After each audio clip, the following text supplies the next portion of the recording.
Inclinemos nuestros rostros para orar. Padre Celestial, te damos gracias por tu palabra, porque es una guía segura en un mundo que anda confundido. Pedimos, Padre, que al abrir esa palabra hoy, que tu Espíritu Santo guíe nuestros pensamientos.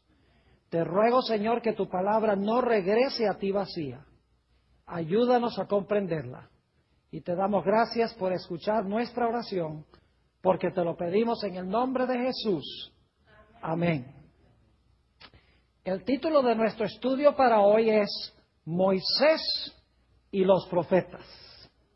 Y lo primero que quiero compartir con ustedes es el hecho de que todas las enseñanzas fundamentales de la palabra de Dios se encuentran en los escritos de Moisés.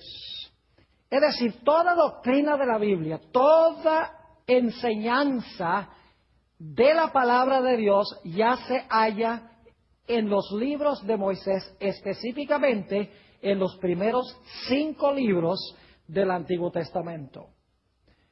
Yo podría darle una lista de doctrinas que se encuentran allí. Solamente a manera de introducción les voy a mencionar algunas que se hallan claramente reveladas. Tenemos, por ejemplo, la doctrina de la creación, se encuentra allí en Génesis. La doctrina del pecado, del origen del mal, está allí en Génesis también. La idea de la redención, el matrimonio, la Trinidad, entre muchas otras doctrinas, se encuentran específicamente en este segmento de la Escritura que se conoce como el Pentateuco o los 5 libros de Moisés. Pero no solamente se encuentran allí las doctrinas generales de la Biblia, sino que se encuentran también algunas doctrinas específicas de la Iglesia Adventista del Séptimo Día. ¿Sabían ustedes que todas las doctrinas de la Iglesia Adventista se pueden comprobar nada más de los 5 libros de Moisés? Ahora no vamos a tomar tiempo para hacer eso, pero si tuviera el tiempo les demostraría que todas nuestras creencias fundamentales y distintivas también se hallan en los 5 libros de Moisés. Permítame mencionarles algunas. El sábado se encuentra en el libro de Génesis. El estado de los muertos se encuentra en diferentes textos en estos 5 libros de Moisés. La vida saludable, la dieta que Dios dio originalmente al hombre y los secretos de la salud están en Génesis, el capítulo 1. Se encuentra también la doctrina del santuario, especialmente en el libro de Levítico encontramos una exposición detallada del santuario. Se enseña claramente la doctrina del diezmo en los libros de Moisés, especialmente en Levítico, pero también se encuentra en Génesis. El espíritu de profecía, es decir, el llamado de Dios a los profetas para presentar el mensaje de Dios, se encuentra también allí en los escritos de Moisés. Es decir, los escritos de Moisés son fundamentales en la Sagrada Escritura. Toda enseñanza, toda doctrina general y también toda doctrina distintiva de la Iglesia Adventista se encuentra en los libros de Moisés. Ahora, después de Moisés, tenemos otras partes del Antiguo Testamento. Moisés escribió aproximadamente unos 1450 años antes del nacimiento de Jesús. Unos 50 años más tarde tenemos la conquista de la tierra de Canaán por Josué y los israelitas. Ya Moisés para este tiempo había muerto, había escrito sus libros, pero había muerto. Lo interesante es que en el libro de Josué, que describe eventos que pasaron en el año 1400 antes de Cristo, Josué se refiere a Moisés y a sus escritos más de 58 veces en su libro. Es decir, que Josué no trajo ninguna doctrina nueva, ninguna enseñanza nueva. Lo que hizo fue tratar de implementar en el pueblo lo que había escrito y lo que había enseñado Moisés. Es decir, Josué confirma, amplifica y explica lo que enseñó Moisés, pero no le añade ni contradice lo que escribió Moisés. Permítame darles un par de ejemplos del libro de Josué para que ustedes puedan ver cómo Josué apeló a la revelación que Dios dio a Moisés. Josué, el capítulo 8 y el versículo 30 y 31, habla de la manera en que se debía edificar el altar de Jehová. Y quiero que noten cómo Josué manda a construir el altar de la misma manera como había mandado Moisés. Dice allí, entonces Josué edificó un altar a Jehová Dios de Israel en el monte Ebal. Y ahora noten cómo lo edificó. Dice, como Moisés, siervo de Jehová, lo había mandado a los hijos de Israel, como está escrito en el libro de la ley de Moisés, un altar de piedras enteras sobre las cuales nadie alzó hierro, y ofrecieron sobre él holocaustos a Jehová y sacrificaron ofrendas de paz. Noten que Josué construyó el altar en armonía con lo que había enseñado Moisés. Es decir, Josué no inventó nuevas doctrinas, nuevas enseñanzas, nuevas ideas. Lo que hizo fue implementar lo que había enseñado Moisés antes que él. Noten otro ejemplo también de Josué, el capítulo 22 y los versículos 4 y 5. Josué, el capítulo 22 y los versículos 4 y 5. Aquí Josué está amonestando al pueblo de Israel de que ellos sean fieles a Dios. Y fíjense lo que dice Josué que debe hacer el pueblo para ser fiel a Dios. Nuevamente Josué 22, 4 y 5.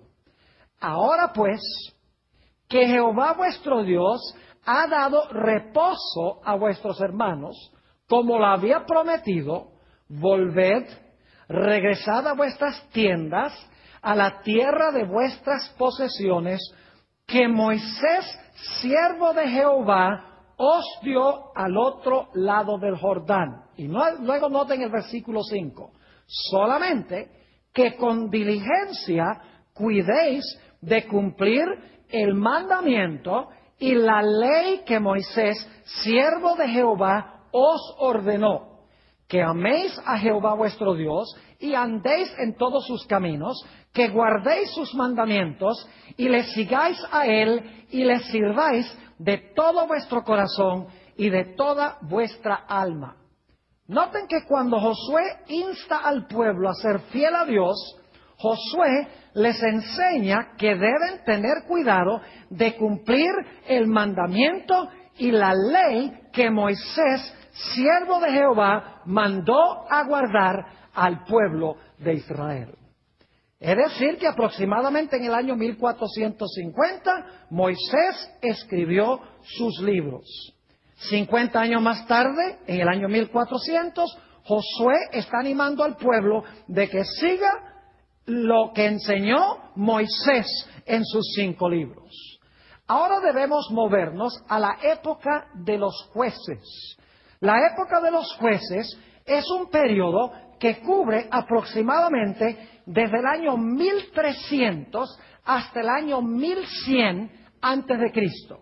Es decir, que desde los días de Josué, en el año 1400, hasta el año 1300, gobernó Josué y se siguieron las pautas que estableció Moisés. Pero en el año 1300 hasta el año 1100 aproximadamente es un periodo turbulento en la historia de Israel. Se conoce como la época de los jueces, cuando todos hacían como bien le parecía, según dice la Sagrada Escritura. Pero yo quiero que ustedes noten que en los días de los jueces todavía se enseñaba que había que obedecer lo que había escrito Moisés 150 años antes. Noten, por ejemplo, Jueces, el capítulo 3 y el versículo 4. Jueces, el capítulo 3 y el versículo 4. Dice allí, y fueron para probar con ellos a Israel. Los jueces, en otras palabras, fueron para probar con ellos a Israel. Ahora escuchen bien. para saber si obedecerían a los mandamientos de Jehová que él había dado a sus padres por mano de Moisés. Noten la idea de que Dios mandó jueces para probar a Israel, para ver si ellos iban a andar en lo que había revelado Dios a través de Moisés. Noten entonces que en la época de los jueces están regresando a los escritos fundamentales de Moisés. Y tenían que hacerlo, porque nos dice en Primera de Samuel, el capítulo 3 y el versículo 1, que la palabra de Jehová era escasa en esa época. Es decir, tenían que seguir lo que escribió Moisés, porque no había en esa época voz profética. Noten Primera de Samuel, el capítulo 3 y el versículo 1. Dice, el joven Samuel ministraba a Jehová en presencia de Elí, y la palabra de Jehová escaseaba en aquellos días. No había visión con frecuencia. Y por eso en la época de los jueces la gente seguía lo que había enseñado Moisés 150 años antes del año 1300. Es decir, que en la época de Josué, en la época de los jueces, están enseñando y recordando lo que escribió Moisés. Los escritos de Moisés eran fundamentales. Ahora necesitamos movernos un poco más hacia adelante, a la época de la monarquía. Es decir, es la época cuando se levantaron los reyes en Israel. Este periodo cubre aproximadamente desde el año 1000 antes de Cristo hasta el año 605 antes de Cristo, cuando los judíos fueron llevados cautivos a Babilonia. Yo quiero que ustedes noten que durante la época de la monarquía de los reyes de Israel, todas las enseñanzas están basadas en lo que escribió Moisés. Aunque el año 1000 está 450 años después de Moisés, todavía en la época de los reyes se está apelando a los escritos de Moisés. Los reyes justos ofrecían sacrificios como mandó Moisés. Traían diezmos y ofrendas como mandó Moisés. Los sacerdotes enseñaban al pueblo como dijo Moisés que había que enseñar. Y nos dice que durante esta época, cuando el pueblo sufría aflicciones y las cosas andaban mal, era porque la gente no obedecía los escritos de Moisés. Permítame darles varios ejemplos de la época de la monarquía, es decir, la época de los reyes de Israel, para que ustedes vean nuevamente que en la época de los reyes de Israel, ellos apelan a los escritos de Moisés. Es decir, no están inventando nuevas doctrinas, nuevas enseñanzas, nuevos conceptos, sencillamente están tomando y aplicando en su época lo que escribió Moisés varios siglos antes. Noten Primera de Reyes, el capítulo 2 y el versículo 3. Aquí David está hablándole a Salomón su hijo, porque Salomón va a tomar su puesto. Y dice David a Salomón, guarda los preceptos de Jehová tu Dios, andando en sus caminos y observando sus estatutos y mandamientos, sus decretos y sus testimonios. Noten esto ahora, de la manera que está escrito en la ley de Moisés, para que prosperes en todo lo que hagas y en todo aquello que emprendas. Qué interesante que cuando a David habló a su hijo Salomón le dijo, asegúrate de hacer e implementar lo que enseñó Moisés en la ley que él escribió. Es decir, David está apelando a los escritos de Moisés. Noten Segunda de Crónicas, el capítulo 8 y el versículo 12 y 13. Segunda de Crónicas, el capítulo 8 y el versículo 12 y el versículo 13. Aquí está hablando de los sacrificios que ofreció Salomón. Y fíjense que los sacrificios que ofrece Salomón los ofrece en la forma en que Dios había mandado a través de Moisés. Dice allí, Segunda de Crónicas 8, 12 y 13, lo siguiente. Entonces ofreció Salomón holocaustos a Jehová sobre el altar de Jehová que él había edificado delante del pórtico, para que ofreciesen cada cosa en su día. Ahora fíjense cómo se ofrecían los sacrificios. Para que ofreciesen cada cosa en su día, conforme al mandamiento de Moisés, en los días de reposo, en las nuevas lunas y en las fiestas solemnes 3 veces en el año, esto es, en la fiesta de los panes sin levadura, en la fiesta de las semanas y en la fiesta de los tabernáculos. Noten que todas las fiestas en los días de Salomón se estaban observando de acuerdo a la forma en que prescribió ¿quién? En que prescribió Moisés. Salomón no está trayendo ninguna nueva doctrina. David no está trayendo nuevas enseñanzas. Sencillamente están tomando y aplicando lo que escribió Moisés centenares de años antes. Noten Segunda de Reyes, el capítulo 18 y el versículo 6. Todavía estamos en la época de los monarcas de Israel. Segunda de Reyes 18 y el versículo 6. Aquí nos dice que Ezequías, uno de los reyes de Israel, guardó las leyes que Dios dio a través de Moisés. Dice lo siguiente: en Jehová, Dios de Israel, puso su esperanza. Es decir, Ezequías puso su esperanza en Jehová, Dios de Israel. Ni después ni antes de él hubo otro como él entre los reyes de Judá, porque siguió a Jehová y no se apartó de él, y ahora escuchen, sino que guardó los mandamientos que Jehová prescribió a Moisés.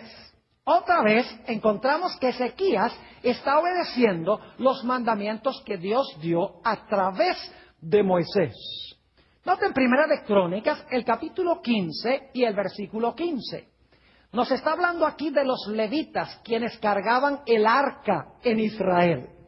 Y fíjense que ellos cargaban el arca por una razón muy especial y de una forma muy especial. Primera de Crónicas 15 y el versículo 15.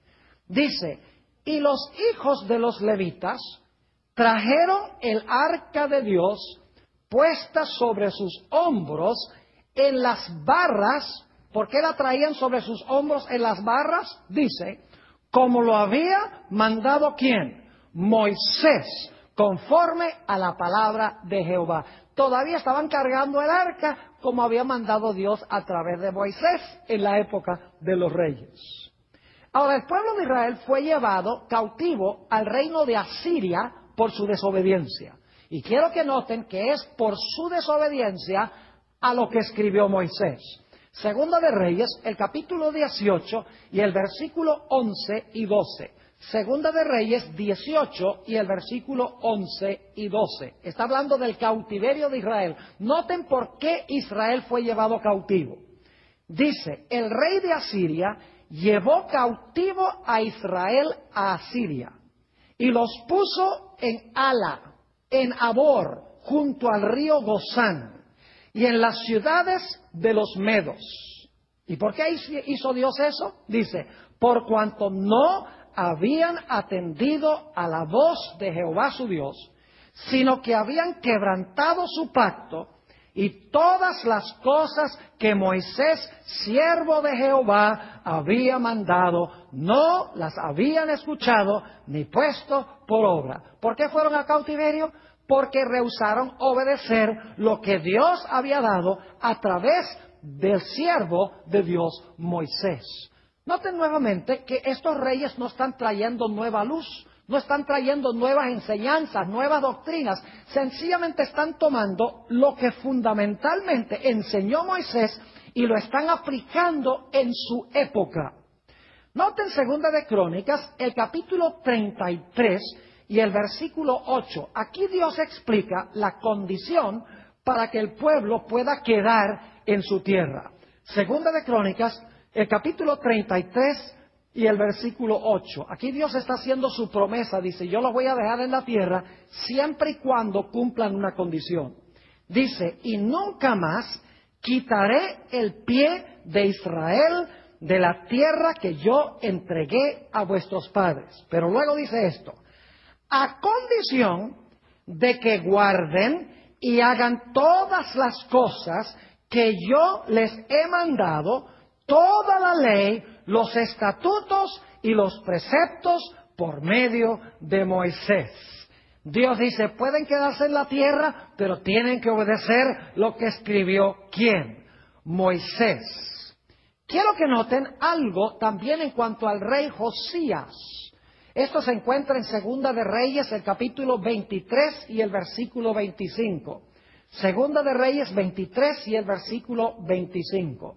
Hablando de Josías, dice, no hubo otro rey antes de él que se convirtiese a Jehová de todo su corazón, de toda su alma y de todas sus fuerzas, conforme a toda la ley de Moisés, ni después de él nació otro igual.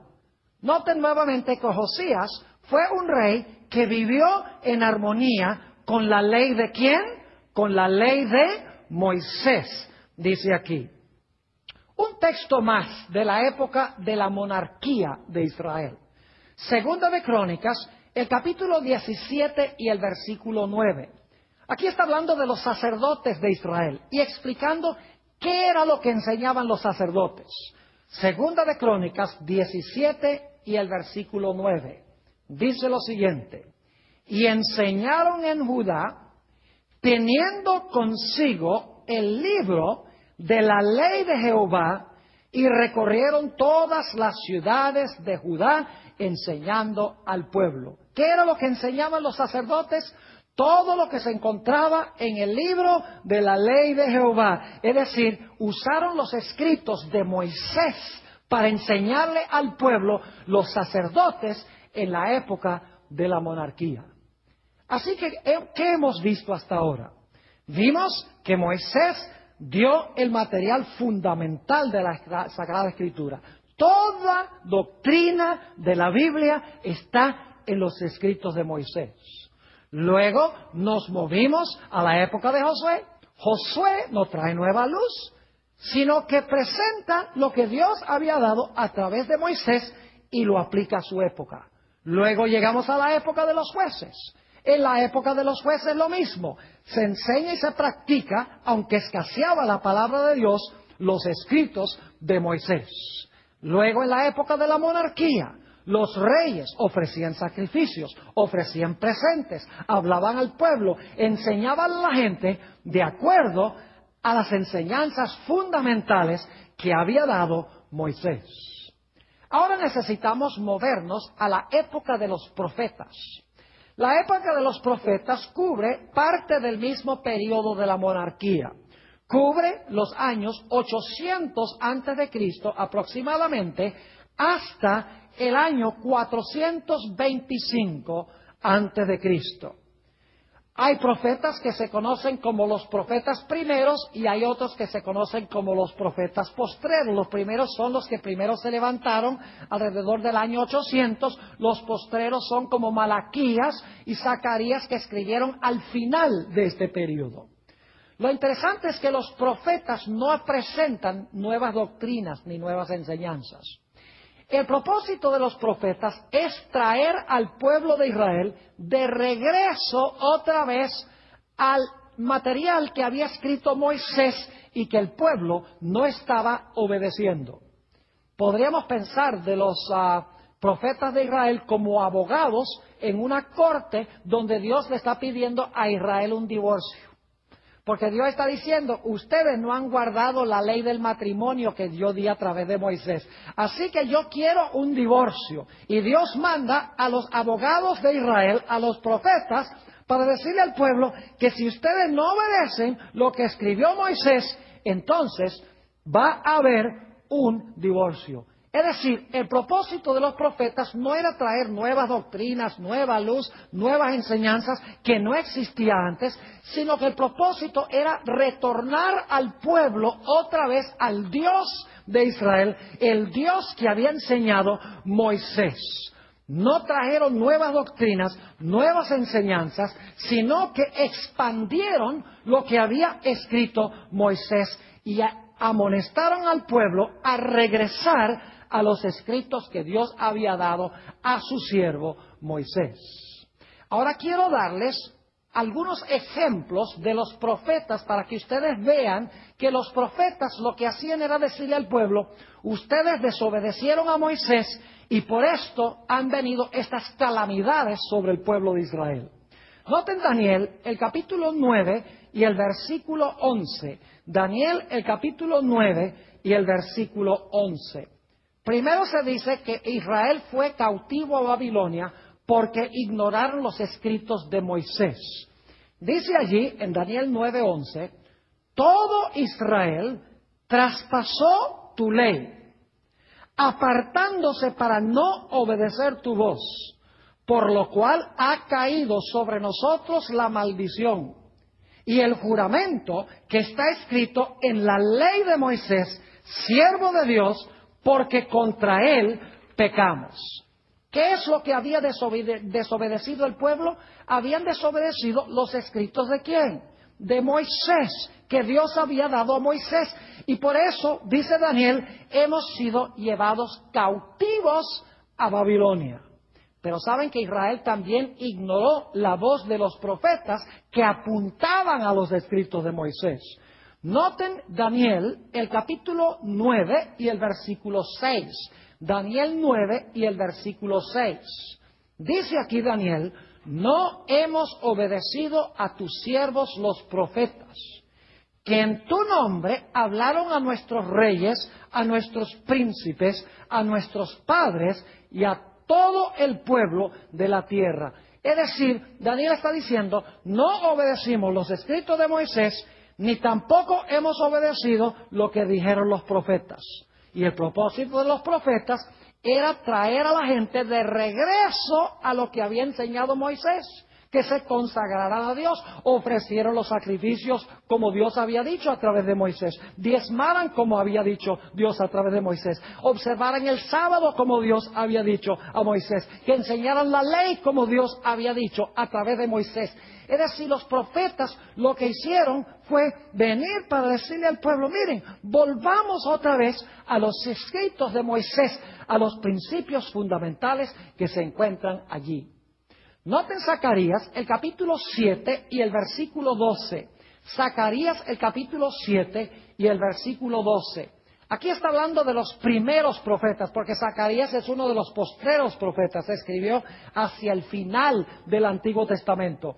Pero Zacarías va a hablar de los primeros profetas aquí. Noten Zacarías 7 y el versículo 12. Hablando del pueblo de Israel dice: y pusieron su corazón como diamante. El diamante es duro, es decir, endurecieron su corazón. Para no, ahora escuchen bien, para no oír la ley, ni las palabras que Jehová de los ejércitos enviaba por su espíritu, por medio de los profetas primeros. Fíjense que ignoraron la ley de Jehová, que es una referencia a los escritos de Moisés, y dice que rechazaron también el mensaje que Dios envió por medio de sus profetas. Y por lo tanto dice: vino por tanto gran enojo de parte de Jehová de los ejércitos. En otras palabras, lo que estoy diciendo, queridos hermanos y amigos, es que los profetas primeros y postreros no añadieron nada sustancial a lo que enseñó Moisés. Su función era confortar al pueblo, animar al pueblo, amonestar al pueblo, confirmar lo que había enseñado Moisés, explicar, amplificar, redarguir. El propósito era que la gente retornara a lo que había enseñado Moisés. Por eso es que los profetas muy a menudo le dicen a Israel: volveos, volveos, es decir, vuelvan otra vez a Jehová. Ahora necesitamos movernos al período después del cautiverio en Babilonia. El periodo después del cautiverio es desde el año 539 hasta el año 425 antes de Cristo. Ya estamos llegando hacia el final del periodo del Antiguo Testamento. Y vamos a hablar por unos momentos de Esdras y Nehemías, que se levantaron después del cautiverio en Babilonia. Lo interesante es que Esdras y Nehemías, aunque se están levantando alrededor del año 450 a.C., todavía todo lo que hacen, lo hacen apelando a los escritos de Moisés. Permítanme mencionarles nada más algunas referencias, porque no podemos leerlas todas por la escasez del tiempo, pero les doy las referencias. En Esdras, el capítulo 3 y el versículo 2, dice que después del cautiverio, el pueblo edificó un altar con las especificaciones que había dado Moisés. En Esdras 6 y el versículo 18, dice que los sacerdotes y los levitas se organizaron después del cautiverio como Dios había mandado a través de Moisés. En Esdras 9 y el versículo 11 se prohibieron matrimonios mixtos entre los israelitas y los paganos. Y dice, porque debían obedecer lo que Dios había mandado a través de los escritos de Moisés. En Nehemías, el capítulo 8 y el versículo 1 al 3, y también el versículo 8 y 9 y el versículo 13 al 15, dice que el pueblo celebró la fiesta de tabernáculos después que regresaron a su tierra. Y dice que celebraron la fiesta de tabernáculos exactamente como lo había mandado Moisés. Y en Nehemías, el capítulo 10 y el versículo 28 y 29, el pueblo prometió obedecer la voluntad de Dios tal cual fue dada a Moisés. Es decir, a través de todo el Antiguo Testamento, mis hermanos y hermanas, los que están viendo por televisión, la gente está apelando a los escritos de Moisés como fundamentales. Nadie le está añadiendo nada a los escritos de Moisés. Sencillamente están ampliando, están explicando, están corrigiendo al pueblo por desviarse de los escritos de Moisés. Pero todas las doctrinas claves están en los escritos de Moisés. Permítanme leerles una última cita del Antiguo Testamento antes de ir al Nuevo. Malaquías, el capítulo 4 y el versículo 4 al 6 habla de algo que va a suceder antes del día grande y terrible de Jehová.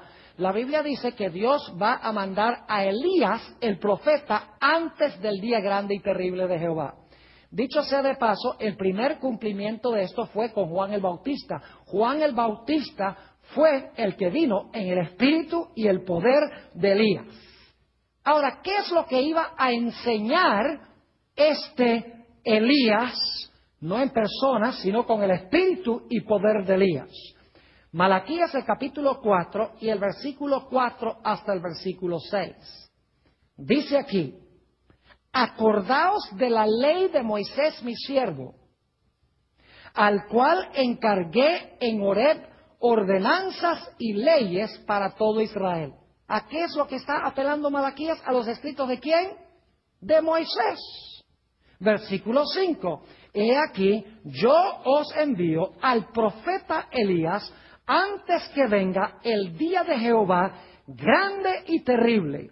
Él hará volver el corazón de los padres hacia los hijos y el corazón de los hijos hacia los padres, no sea que yo venga y hiera la tierra con maldición. Fíjense que dice aquí que cuando se iba a levantar este Elías final, que se debía nuevamente atraer atención a los escritos de ¿quién? A los escritos de Moisés. Nos hemos movido a través de todo el Antiguo Testamento. Tenemos a Moisés, quien es fundamental. Todas las doctrinas de la Iglesia, tanto generales como distintivas, están en los escritos de Moisés. Luego Josué apela a Moisés, los jueces apelan a Moisés, los reyes apelan a Moisés, los profetas primeros y los profetas postreros apelan a Moisés, Esdras y Nehemías apelan a Moisés. Y dice que cuando se levantara este Elías para preparar el camino para el Mesías, él también iba a traer a colación a Moisés. Es decir, que todo lo que vino después de Moisés tenía única y exclusivamente el propósito de ampliar y explicar lo que escribió Moisés, aplicarlo a su época y corregir a los que no vivían en armonía con lo que escribió Moisés. ¿Está claro este punto? Ahora necesitamos ir al Nuevo Testamento. El Nuevo Testamento fue escrito aproximadamente entre los años 45 y 90 después de Cristo. Lo interesante es que el Nuevo Testamento no presenta fundamentalmente nada nuevo que no se encuentre ya en el Antiguo Testamento. El Nuevo Testamento amplifica, confirma, desarrolla y explica lo que ya contiene el Antiguo Testamento. El Nuevo Testamento no añade nada sustancial al Antiguo Testamento, ni contradice lo que está en el Antiguo Testamento. Podemos notar, por ejemplo, la vida de Jesús. ¿Saben ustedes que la vida de Jesús toda está revelada en el Antiguo Testamento? Cuándo iba a nacer, dónde iba a nacer, que le iban a anunciar una estrella, las palabras que sus enemigos iban a decir cuando él iba a colgar sobre la cruz, el hecho de que lo iban a traspasar con una lanza, que iban a echar suerte sobre sus vestimentas, que iba a morir, que iba a ser sepultado, que iba a resucitar el tercer día. Todo eso estaba ya en el Antiguo Testamento. Lo único que hace el Nuevo Testamento es ampliar y explicar y decir, mire, este es el que cumplió todas estas profecías que están en los escritos de Moisés y en los escritos de los profetas. Es decir, que el Nuevo Testamento es una ampliación de la luz que Dios dio a través del Antiguo Testamento, comenzando con Moisés. Si yo tuviera tiempo, les demostraría que el santuario hebreo es una revelación del plan de salvación. Todas las funciones de Jesús, como Cordero de Dios que quita el pecado del mundo, como intercesor en el lugar santo del santuario, como juez en el lugar santísimo, como el que va a colocar los pecados sobre el macho cabrío Azazel al final de la historia, símbolo de Satanás. Es decir, que todo lo que Jesús iba a hacer en la historia de la salvación ya se revela en el Antiguo Testamento y se encuentra fundamentalmente en los escritos de Moisés. Yo quiero leerles algunos textos del Nuevo Testamento que demuestran esto claramente. Vayan conmigo a San Juan el capítulo 1 y el versículo 45. San Juan 1 y el versículo 45. Aquí nos dice que Felipe consiguió a Natanael. Y Felipe, quien era uno de los discípulos, le dijo a Natanael que él había encontrado al Mesías. Note lo que dice Juan 1 y el versículo 45. Dice, Felipe halló a Natanael y le dijo, hemos hallado, ahora escuchen bien, hemos hallado a aquel de quien escribió Moisés en la ley. ¿Está claro eso? Jesús, ¿quién había escrito en cuanto a Jesús? Moisés, ¿dónde? En la ley. Así como los profetas, es decir, Moisés lo enseñó y los profetas confirmaron lo que enseñó Moisés. Y luego dice, ¿quién es? A Jesús, el hijo de José de Nazaret. Es decir, Moisés y los profetas hablaron de este y dice Felipe, aquí está, ya lo conseguimos. No está trayendo nueva luz, ni nuevas doctrinas, ni nuevas enseñanzas. Está sencillamente confirmando lo que ya estaba en los escritos de Moisés y fue confirmado por los profetas. Noten Lucas 24 y el versículo 27. San Lucas 24 y el versículo 27. Aquí el Señor Jesucristo alcanza a dos hombres que están caminando a un pueblo cerca de Jerusalén que se llamaba Emaús. Y empieza una conversación con ellos. Y ellos dicen, nosotros pensábamos que el que murió en Jerusalén iba a redimir a Israel. Y entonces Jesús procede a explicarles por qué fueron chasqueados. Note lo que dice Lucas 24 y el versículo 27. Y comenzando desde Moisés. ¿Dónde comenzó Jesús? Desde Moisés.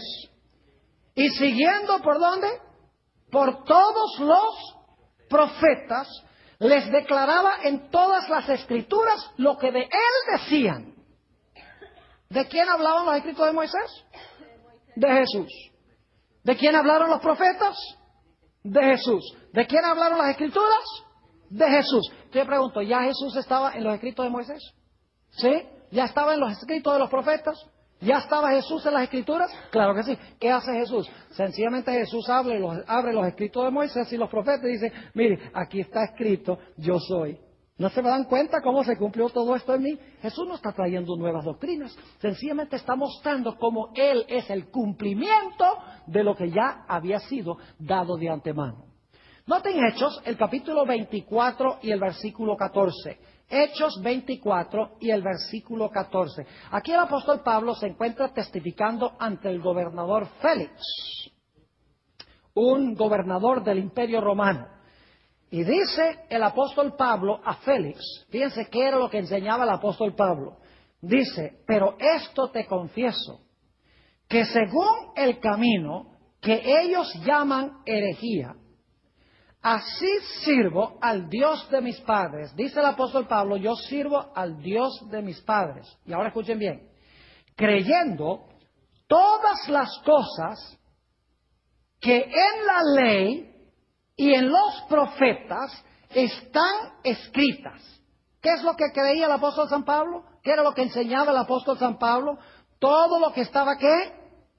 En la ley, que se refiere a los escritos de Moisés, y que estaban escritos ¿dónde? En los profetas. Entonces, ¿de dónde sacó el apóstol Pablo su material? ¿De dónde sacó el apóstol Pablo sus enseñanzas? Trajo nuevas doctrinas, nuevas enseñanzas deslumbrantes que nadie conocía antes. No, sencillamente está desarrollando y ampliando lo que había sido escrito por Moisés y por los profetas y por los salmos.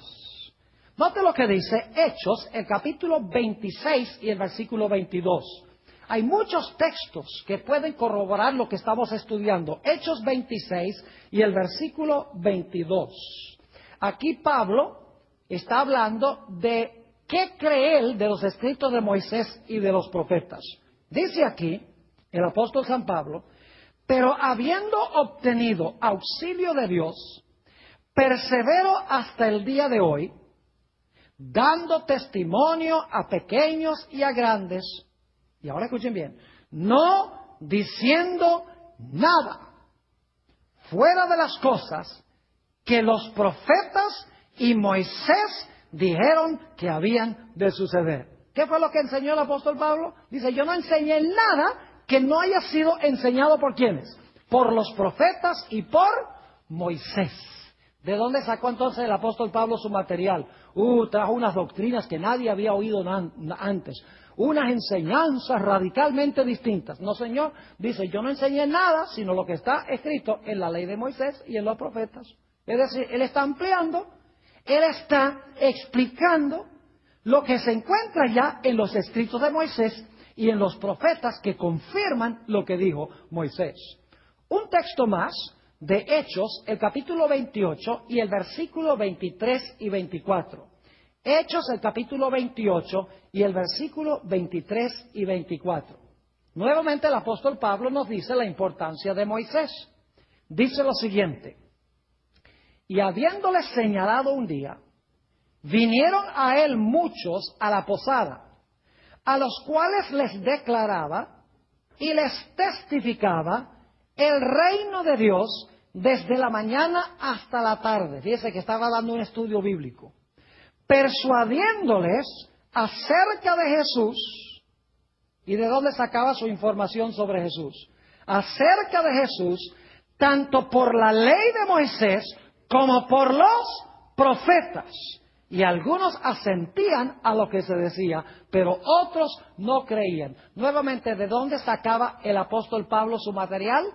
Lo sacaba de los escritos ¿de quién? De la ley de Moisés y de los profetas que confirmaron y ampliaron lo que escribió Moisés. Ahora quiero hacer una pregunta de crucial importancia. Si Dios levantara a un profeta en este tiempo, en los últimos días, ¿cuál creen ustedes que sería la función de ese profeta?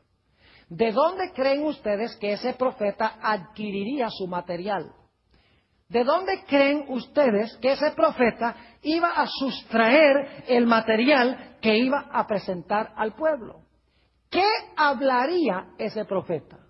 Pregunto, ¿creen ustedes que ese profeta traería nueva luz, nuevas doctrinas, nuevas enseñanzas revolucionarias que no se encuentran en las revelaciones anteriores?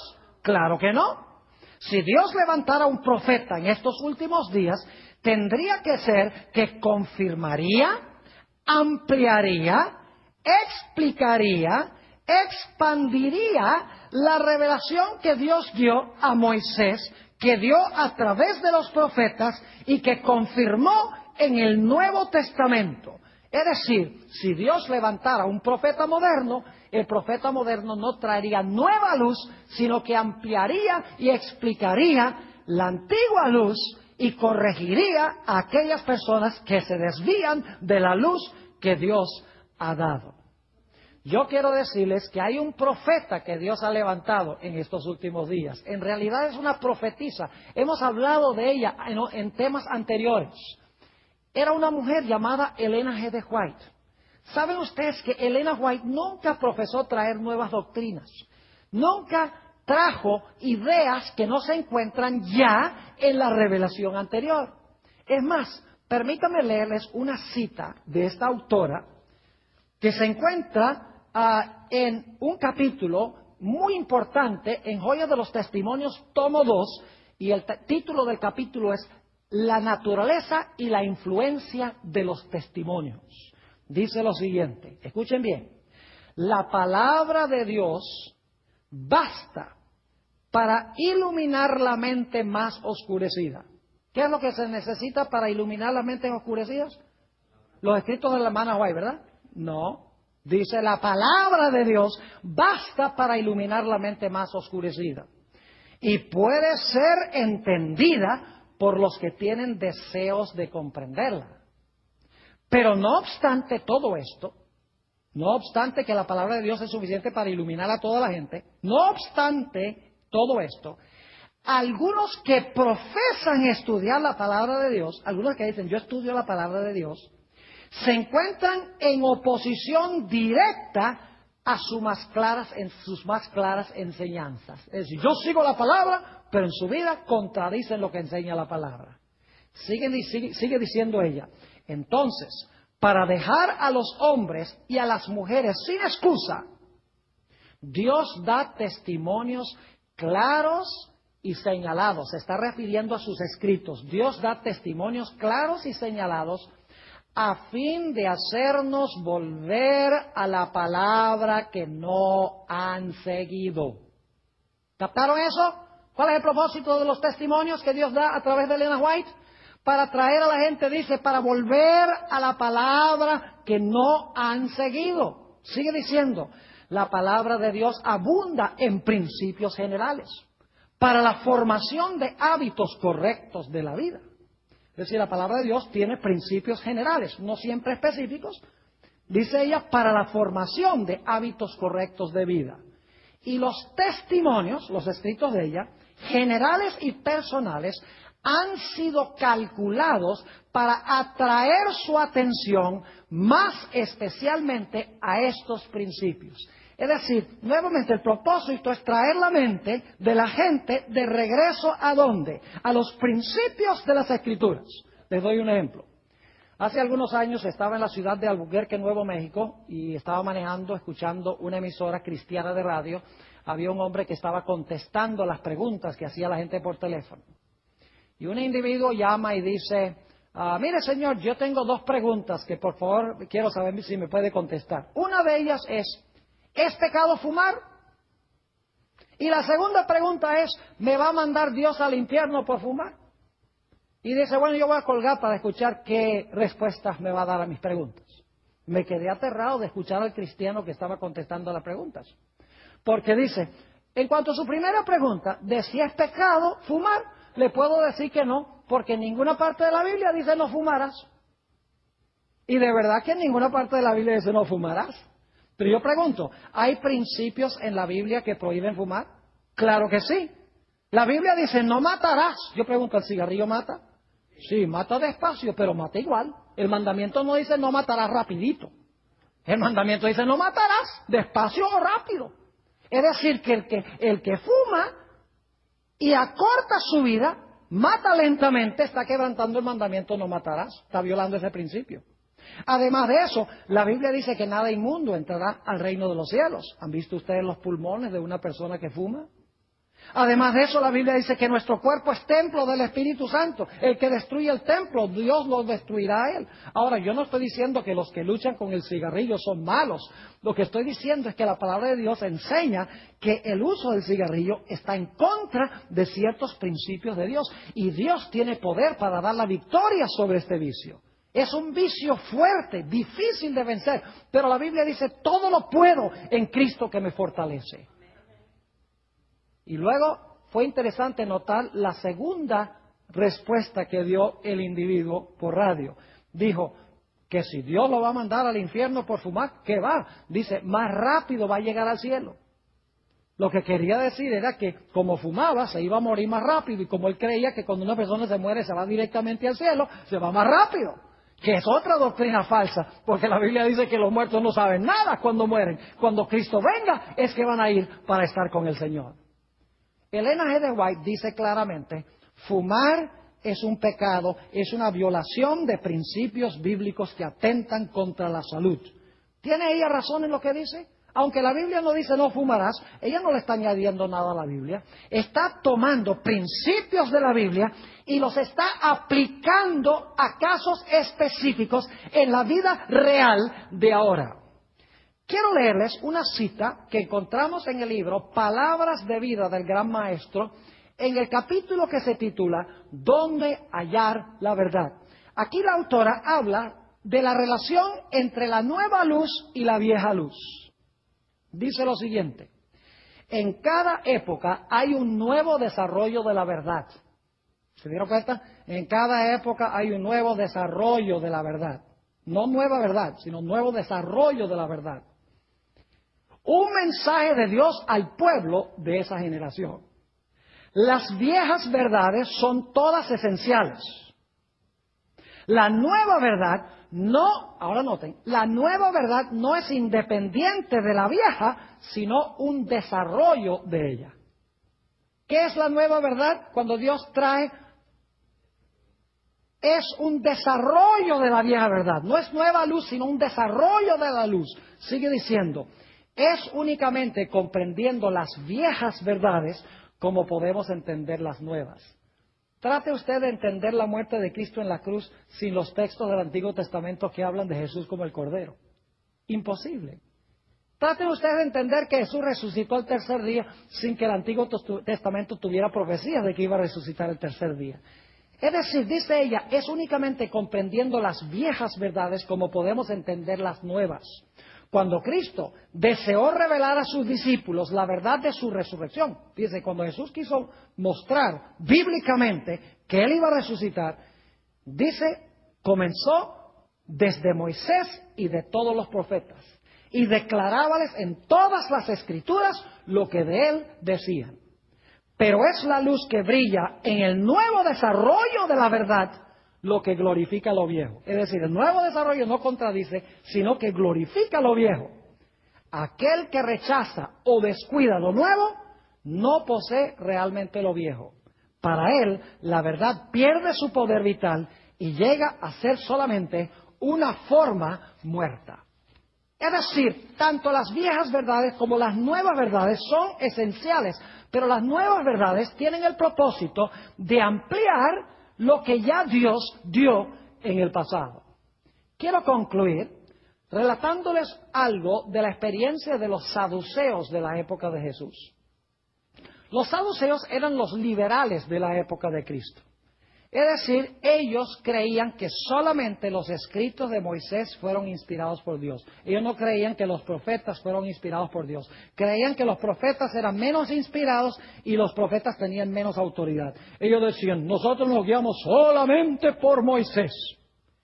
Y una de las cosas que ellos negaban era la resurrección de los muertos. Ustedes pueden darse cuenta que Jesús batalló con algunos saduceos que decían que no había resurrección de los muertos. Jesús estaba luchando contra este grupo que decía, nosotros creemos solamente a Moisés, nosotros no creemos los profetas. Y decían, los profetas enseñaron la resurrección, pero Moisés no lo enseñó, así que sencillamente aceptamos a Moisés. Lo interesante es que si ellos hubieran leído con cuidado a Moisés, se hubieran dado cuenta que los profetas no inventaron la resurrección, sino que los profetas estaban ampliando lo que los escritos de Moisés ya contenían en principio, si hubieran estudiado con sabiduría. Por ejemplo, encontramos en el caso de Moisés en Deuteronomio capítulo 34 y el versículo 5 y 6, dice que cuando Moisés se murió, dice que Dios lo enterró. Ve qué interesante. Y nadie sabía dónde estaba su sepulcro. Ya como que uno tiene una idea de que, bueno, si Dios lo enterró, el único personaje en la Biblia que Dios haya enterrado es porque la muerte de Moisés tuvo algo especial. Y luego, si nadie sabía dónde estaba su sepulcro, los judíos marcaban los sepulcros de sus héroes. Si nadie sabía dónde estaba el sepulcro, ¿será posible que era porque Moisés había resucitado? Además de eso, el Señor Jesucristo le dijo a los saduceos, ustedes ignoran las Escrituras y el poder de Dios. Porque Dios, la Biblia dice que Dios es el Dios de Abraham, Isaac y Jacob. Y Dios no es un Dios de muertos, sino de ¿qué? Sino de vivos. Es decir, si Dios es el Dios de Abraham, Isaac y Moisés, ellos están muertos. Pero si Él es el Dios de ellos entonces significa que algún día van a ¿qué? Van a resucitar para que Él pueda ser su Dios. Es decir, en la declaración, cuando se dijo que Dios era el Dios de Abraham, Isaac y Moisés, ya ellos estaban muertos. Y sin embargo, si Dios era el Dios de ellos, es porque algún día ellos tenían que vivir, porque Dios no iba a ser el Dios de gente muerta, sino de gente viva. Eso demuestra en el Antiguo Testamento que la resurrección ya se contenía en los escritos de Moisés en Éxodo, el capítulo 3. Así que Dios ha levantado una voz profética hoy en el espíritu de profecía en los escritos de Ellen White, no para proporcionar nueva luz, sino para ampliar lo que escribió Moisés, lo que escribieron los profetas, lo que escribieron los autores del Nuevo Testamento. Es decir, para tomar la vieja luz, ampliarla, explicarla, corregir a los que yerran de esa luz, de tal manera que podamos en toda su gloria entender y seguir lo que Dios está enseñando a través de la palabra escrita. Gracias a Dios por este precioso don.